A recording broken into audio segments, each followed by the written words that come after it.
This is Birmingham News. Coming up, 4-year-old Bobby meets Bobby the police dog, who was named after him as he battled with a brain tumour.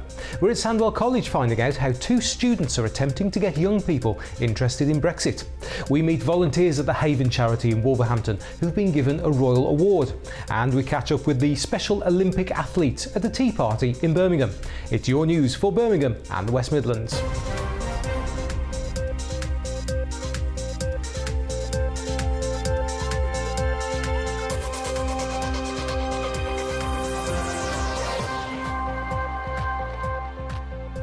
Hello again. An Islamic faith school's policy of segregating boys and girls has been ruled as unlawful sex discrimination.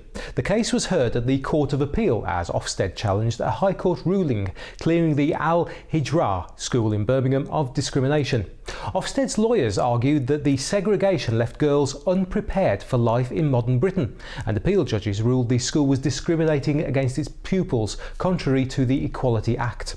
The appeal judges also made it clear that the government and Ofsted had failed to identify the problem earlier, and other schools operating similarly should be given time to put their houses in order. Around 20 schools, Islamic, Jewish and Christian, are thought to have similar segregation policies and could find themselves penalised by Ofsted following the ruling. Now, dogs, certainly man's best friend, but for one little boy in Yardley, having a police dog named after him made all the difference. Bobby Humphreys is in remission after having a brain tumour, and at the start of his treatment he was introduced to a friend for life. Now feeling better, Hayden Atkins went to meet the pair as they were reunited for the first time. Meet Bobby Humphreys, a lively little boy who has been battling a brain tumour and he's beginning to win his fight. And this week he's met a police dog that was named Bobby too, as he attempted to win his fight against the illness. Birmingham News met Bobby and his mum Georgina to speak about the reunion and what the little man thinks of his new best friend. So Bobby was diagnosed with a brain tumour when he was 2, and one of my friends, Kerry Lawson, who's a police officer, mentioned that there was going to be some litters born at the dog unit. So last year we came to meet Bobby the dog, who was named after my Bobby, and we're here again to do a reunion 12 months on. And Bobby, what do you think of Bobby? Do you like him? Yeah. Why do you like him? Because Is he cute? Because it's cute. He's cute, is he? And what do you think about you two having the same name? Say I love it. I love it. You love it, do you? Yeah. And do you reckon you and Bobby will be friends? Yeah. It's been lovely. It's been an honour to have a dog named after Bobby, and it's given us a focus. So 12 months on now that Bobby's finished his treatment, it's lovely to come back and be at the end. So his prognosis is that he has still got a brain tumour, and he will be monitored at the Children's Hospital every 6 months. So there is a chance that the tumour could regrow again, but we're positive and hopefully that won't happen. We also caught up with West Midlands Police dog training instructor Tony Mills as he told us about what the future holds for Bobby the dog. It's gone absolutely splendidly. I think it's been lovely to see the two of them reunited together, certainly after the issues that Bobby and his family have been through. Well, he's on an initial training course at the moment, which will continue for 8 weeks to make sure that he can scent identify all the substances that we'll put him on, and from there he will be attached to a handler, and then he'll go out working operationally. That's lovely. And can we expect Bobby and Bobby to stay friends? Oh, I'm sure they will, yes. They seem to be getting on quite well together at the minute. A real companion who helped a little boy through one of the biggest battles of his life. Now they've finally met, there's thought amongst everyone here that this is going to be a friendship that will last forever, especially when there's tennis balls involved. This is Hayden Atkins for Birmingham News. Now, 2 university students have clubbed together to create an initiative aimed at getting young people to talk about all things Brexit. With Brexit still a hot topic in the UK, we sent Hayden Atkins to meet them to see why they would want to get people chatting about this particular field of politics. Getting young people to talk about politics, it can sometimes be a tricky task, but 2 students from Birmingham have taken it upon themselves to spread the word about all things Brexit. Birmingham News spoke to Vananda Madani and Nathan Powell about their project. So we've launched a campaign called Our Brexit, and it's a politically neutral campaign aimed at getting young people aged from 16, we're thinking between 25 and 30, we're a bit flexible, to get engaged with politics, get engaged with the Brexit discussions. You know, that 90% of young people want to have a meaningful say in Brexit negotiations, and yet they have no platform. So we want to provide that for them, and that's where we come in. We want everyone to feel that they can contribute, whether you voted Leave, whether you voted Remain, whether you didn't vote, and whether you can vote now. We want you to be able to feel like, politics isn't something that's strange. Brexit isn't this big myth that I can't, get involved in. And that's the main aim, that we decided to keep it politically neutral. We also caught up with Pat McFadden, MP for Wolverhampton South East, who has added his support to the students' campaign. This is the biggest issue facing the country. And one thing that we've learned since the referendum is this isn't just a static situation. New information, new issues come to light about Brexit all the time. This is about people's futures, it's about jobs, it's about chances in life, it's about how people around the world view the United Kingdom in the future. And I think that the people deserve a voice in this. And our Brexit's a great initiative to make sure that young people deserve a voice in it. And I hope it takes off and grows. Whether you're young, elderly or in between, Brexit is going to affect us all. And talking about it seems like a very sensible thing to do. This is Hayden Atkins for Birmingham News. Now, 91 of the Big Sleuth statues have sold at auction for more than £250,000. The bears were displayed across the city during the summer, and they went under the hammer to raise money for Birmingham Children's Hospice. The Sweet William bear, which was voted the most popular bear, sold for over £6,000. 2 years ago, the Big Hoot saw giant owls on the streets of Birmingham, which raised more than £500,000 for the hospital. A Wolverhampton charity has been awarded the Queen's Award for Voluntary Service, which is the highest award given to local volunteer groups across the country. The Haven supports women and children who have been affected by domestic abuse and homelessness. These volunteers in Wolverhampton have been recognised by royalty. The Haven charity has been given the Queen's Award for Voluntary Service, the highest award given to local volunteer groups across the country. I believe it's a privilege, it's an honour. Actually, I came to the city of Wolverhampton 6 years ago as a volunteer myself. So now to get this achievement on behalf of the Haven is fantastic. The Haven support women and children who have been affected by domestic abuse and homelessness. One lady who's relied on the service is Priscilla, and it's thanks to the Haven that she's here stronger than ever, supporting others who have been through similar situations. I lost hope. I lost everything. I had nothing left. What I'd gone through ended up leaving me homeless. I was broken. If I had to go back now, I couldn't describe to you that person because I can't remember her no more. I came to the Haven. The people in here have been so helpful, helped me stand strong again. I've helped other women stand on their feet again and rebuild their lives. So seeing women come through, just like I did, is a beautiful thing. Much to their surprise, almost 20 people have been recognised for their dedicated work. It's wonderful. It's really, took me back a bit, I think. A bit of a shock, but it's been lovely, especially to represent them. Yes. It's extremely important because the Haven is doing such a vital service for our community, especially in Wolverhampton, and we need it. And if they don't have volunteers, they don't have the possibility to do the same work they're doing right now. So it's celebrations all round for these local heroes. Olivia Marks, Birmingham News. You're watching Birmingham News here on Made in Birmingham. Coming up a little later is our entertainment show, The Lowdown, so let's have a quick preview.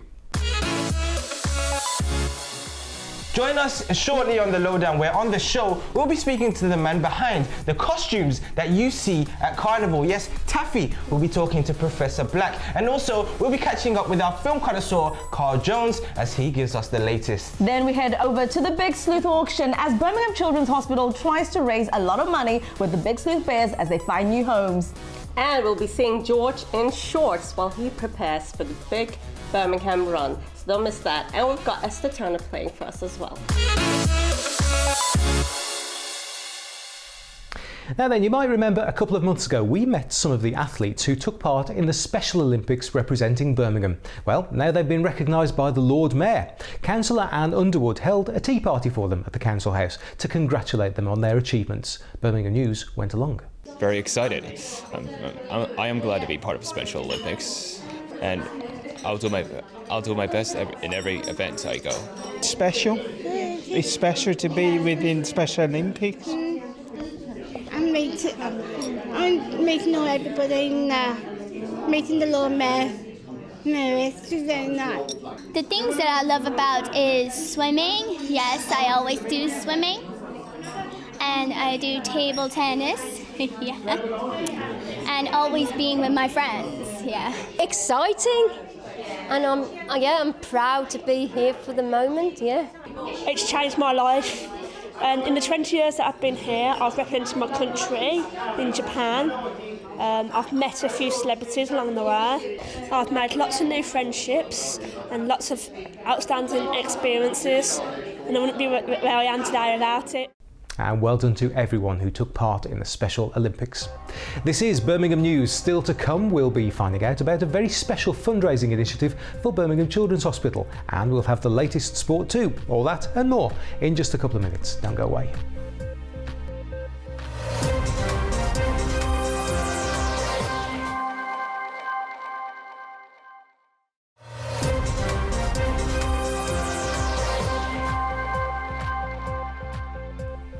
Hello again and welcome back to Birmingham News. A little boy who received care at Birmingham Children's Hospital is giving back after surviving his meningitis treatment.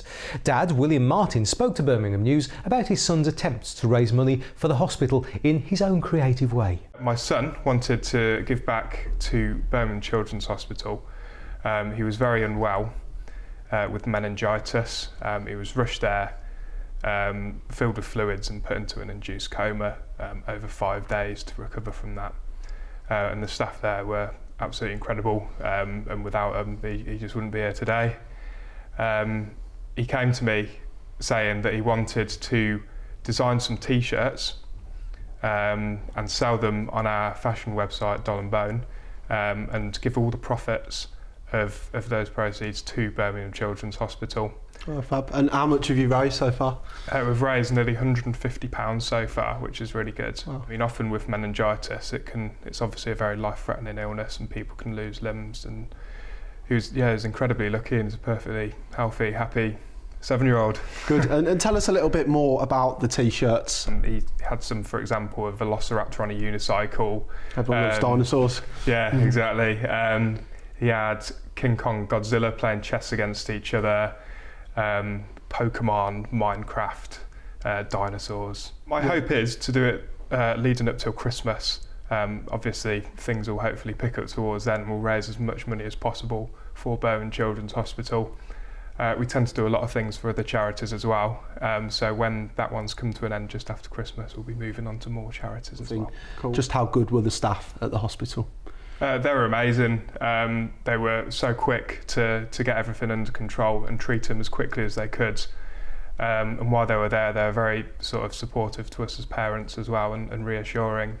So it wasn't just the care that they gave him, it was the reassurance they gave us.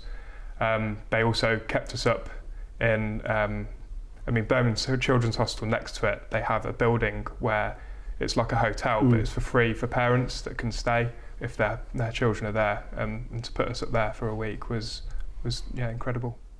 This is Birmingham News. We'll be taking a look at the weather very shortly, but first let's get the latest sports news. Here's Sasha. Thanks, Lee. The Birmingham International Marathon is taking place on Sunday. I spoke to some of those involved in the event, including legendary runner Liz McColgan. Honorary starter of both races, what's it like for you to be able to do that? It's an honour actually, because I love enthusiastic runners like myself, and so it'll be a great honour to be there on Sunday and just start everybody off. It's a bit of a different roll call for me because I'm usually the one running, so it'll be nice to be on the other side of it and start everybody off and just wish them well. And you're such a big name in the world of running. Do you think that it will be inspirational for people to kind of be there and be like, wow, I'm here with Liz? I don't know, hopefully some people will get a bit of motivation out of it, but I think I get motivation from people that are, that have went and did like a training programme, and I actually entered a race that they never ever thought they would actually do. And so for me, I think I get more motivation from them than what I give them for the race on Saturday. But it's going to be a great day. Lots of people out there. 25,000 people on this Sunday morning in Birmingham. I'm really looking forward to it. I'm feeling really good, feeling really positive. It's the last race of 30 races for me this year, so looking forward to it. And in Birmingham as well, what's it going to be like for you to have the crowd and everyone there? I think it's been fantastic. I'm doing the marathon the half marathon done the last few years in Birmingham has been amazing. I think the crowd is going to be fantastic. There's always a buzz when you run in Birmingham, seeing all the people out. And I think the great thing about running your local race is the familiar friends and family that can be either running or supporting you. And as you mentioned, you've done a lot of races over the last couple of months. Can you tell me a bit about your journey, what you've been doing and who you're raising money for? Sure, I'm running for the Stroke Association for two reasons. My father suffered stroke 25 years ago, so I want to run it for him. Fortunately, he did survive, but the Stroke Association was amazing when he survived. And sadly, 2 years ago, I lost a school friend to a stroke. So I wanted to do something big this year for this charity. So the idea was 10 10Ks, 10 half marathons, 10 full marathons and a 24-hour race. So the journey began at the end of February and it finishes this Sunday at Birmingham. You've come all the way from Argentina to run in the Birmingham Marathon at the weekend. Tell me what the appeal is. Well, I'm originally from just outside Birmingham, Alvechurch. I was looking to come back for a visit, family visit, and yeah, I noticed the half marathon was around these dates, so I thought that was a good opportunity. Unfortunately, I had some injuries a couple of months ago. I'm quite a serious runner, so I was looking to get a PB. But yeah, I'm just going to try and get around it and just enjoy seeing the city I grew up in. Best of luck to everyone taking part in the marathon. A week ago, the Birmingham bid to host the 2022 Commonwealth Games was deemed non-compliant. I spoke to the event commissioning manager about the reaction to this news and how they'll be taking the bid forward. The latest thing that we heard about the bid was that they've reopened and extended the deadline. What was the reaction to that? We anticipated that there could potentially be a period of negotiation and discussion. We're now in that period and we're just waiting for the Commonwealth Games Federation to come back to the city formally and take us through the next stage of the process. Have they told you which parts of the bid weren't compliant? There wasn't any particular areas. A lot of the bid process, we had a very tight deadline to put the paperwork together, but we anticipated there would be some negotiation around the bid. So it's not unusual, and we're very confident that Birmingham will be awarded host city for the Commonwealth Games in 2022. And there's a huge event this weekend with the marathon. Can you tell me kind of what precedents events like this set for us potentially hosting that Commonwealth Games in 22? Yeah, Birmingham has got a world-class sporting reputation and we've successively hosted half marathons for 8 or 9 years. So it was a natural progression that at some point we would host a marathon, and the city has had a long-term aspiration to host a marathon. This weekend that becomes a reality. That's all for today's sport. You can watch me and George Hancorn at the Birmingham Marathon on Sunday. Back to Lee. Thanks, Sasha. Now, in a few moments, we'll be looking back to the opening ceremony of the Library of Birmingham and the very special visitor who actually performed the opening. But first, it's the weather forecast for the West Midlands.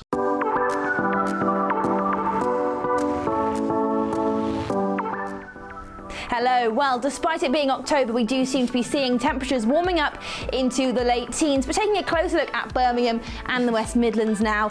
Pretty bright across the map, still partly cloudy in places, but it does get a little clearer in Lichfield and in Coventry. Those daytime highs then up to around 18 or 19 degrees Celsius, so much warmer than when we slipped down to the low teens not long ago. Pretty similar conditions for the afternoon, so partly cloudy skies, but giving a good amount of sunny spells. And then clouds building as we move into the evening. Average temperatures of around 15 degrees Celsius and lowest highs should only get to around 13 degrees Celsius. So Sunday we should wake up to bright weather again, less cloudy now, and highs, as you can see, up to 20 degrees Celsius, so much warmer than you might expect for the time of year.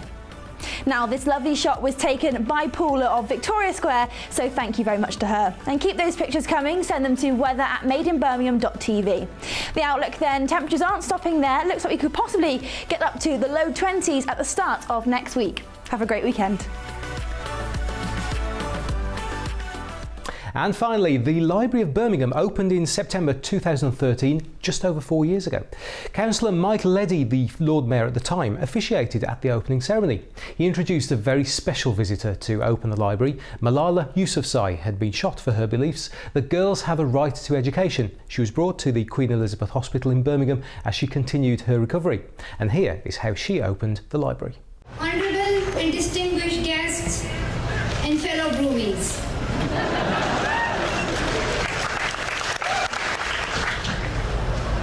Today is an important day for me to be here at the opening ceremony of the Library of Birmingham with my school headmistress, Madam Mariam, my family, honorable guests, and most importantly, the great people of Birmingham, Broomies. Thank you to Mr. Brian Gamble, the director of the Library of Birmingham, for giving me the great opportunity to speak here on this important occasion. And I am feeling proud that a woman is the architect of this library.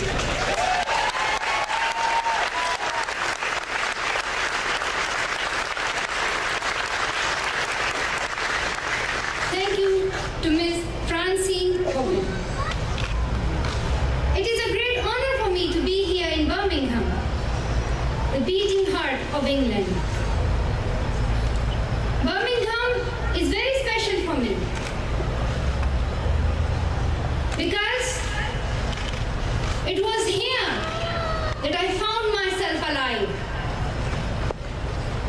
7 days after I was shot.